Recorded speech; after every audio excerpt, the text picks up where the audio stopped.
सरी उपराष्ट्रपति निर्वाचन एवं फलाफल आसी जाइए एनडीए प्रार्थी सीपी राधाकृष्णन उपराष्ट्रपति निर्वाचन में विजय होती 452 भोट एनडीए प्रार्थी सीपी राधाकृष्णन को मिली एवं इंडिपेंडेंट प्रार्थी जे कि बी सुदर्शन रेड्डी 300 भोट मिली। पंचदश उपराष्ट्रपति भावे सीपी राधाकृष्णन वर्तमान समय उपराष्ट्रपति निर्वाचन में विजय होती एवं 300 भोट रे सीमित रही एनडी ब्लॉक प्रार्थी एवं जे देखा पूर्व ये आकलन करा जे एनडीए प्रार्थी निश्चित भाव उपराष्ट्रपति निर्वाचन में विजय होब कारण उभय लोकसभा और राज्यसभा एनडीए प्रार्थी को बहुमत रही पाखापाखि 450 ऊर्ध्व संसद में एनडीए सहयोगी अच्छा जो आकलन होता 400 ऊर्ध्व भोट एनडीए पाइब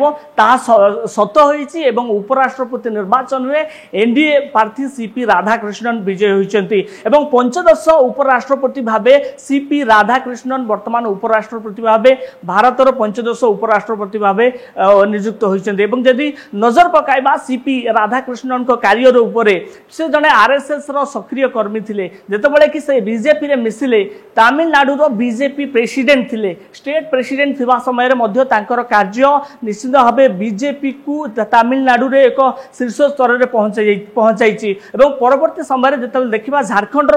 से राज्यपाल थे झारखंड राज्यपाल पर से वर्तमान जितेबाला उपराष्ट्रपति निर्वाचन पूर्व से महाराष्ट्र राज्यपाल थे तेणु गोटे लंबा अभिज्ञता पाखे रही उभय प्रशासनिक एवं राजनीतिक क्षेत्र में एक बड़ अभिज्ञता रही से अभिज्ञता एनडीए प्रार्थी करथिला एवं एनडीए जो प्रार्थी कला हुए तो कोटि ना कोटि जो आरएसएस रो भूमिका रहुची आरएसएस रो सक्रिय सदस्य हेतु एनडीए प्रार्थी करथिला सीपी राधाकृष्णन को एवं परवर्ती समय रे सीपी राधाकृष्णन सफलतार सहित उपराष्ट्रपति निर्वाचन में निर्वाचित होइछन्ति। जदि कहबा एतरे 19 टी मध्ये क्रॉस वोटिंग हेछि कारण जेहेतु पूर्वरु ए उपराष्ट्रपति निर्वाचन रे पूर्वरु मध्ये आकलन करा जाउथला जे एथिरे क्रॉस वोटिंग हबार मध्ये संभावना रहिछि ताहा मध्ये सत होइछि 19 क्रॉस वोटिंग हेछि एवं यदि भोट प्रतिशत कथा कहबा 98.2% उपराष्ट्रपति निर्वाचन रे वोटिंग हेछि एवं एई उपराष्ट्रपति निर्वाचन जो चलथिला आज सकाळ 10टा रु ठीक संध्या 5:30 जाके वोटिंग चलथिला एवं पर ठीक 6:30 से जे कि पीसी मोदी राज्यसभा महासचिव स्पष्ट भावे ऑफिशियली अनाउंस करथिले जे एई उपराष्ट्रपति निर्वाचन रे 452 भोट पाई एनडीए प्रार्थी सीपी राधाकृष्णन विजय होइछन्ति एवं देशर पंचदशतम उपराष्ट्रपति भावे निर्वाचन होइछन्ति। ए दृष्टि देखा गले वर्तमान सारा देश रे एनडीए प्रार्थी एवं एनडीए जेहेतु बीजेपी एनडीए रो नेतृत्व नउछि एवं सारा देश रे एक प्रकार खुशी रो माहौल सृष्टि होइछि एवं ओडिसा रो मुख्यमंत्री मोहन चरण माझी मध्ये निज सोशल मीडिया हैंडल ले स्पष्ट भावे उपराष्ट्रपति नूतन भावे उपराष्ट्रपति होइतबा सीपी राधाकृष्णन को शुभेच्छा जणाइछन्ति एवं प्रधानमंत्री मोदी मध्ये उपराष्ट्रपति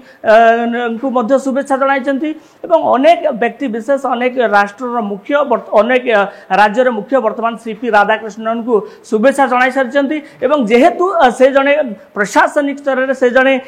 बीजेपी रे जने पुरुखा नेता एवं जेहेतु तांकर दुई थर राज्यपाल हेबार अभिज्ञता रहिछि तेणु आशा करा जाउछि संसद रे मध्य तांकर जो कार्यशैली समस्त सांसद मानक एकजुट कर रखिबो समस्त सांसद मानक निश्चित भाव कोट ना कोठी गोटे बड़ उत्साहित करिबो कार्य करिया पई एवं संसद रे मध्य से उपयुक्त कार्य निभैबे।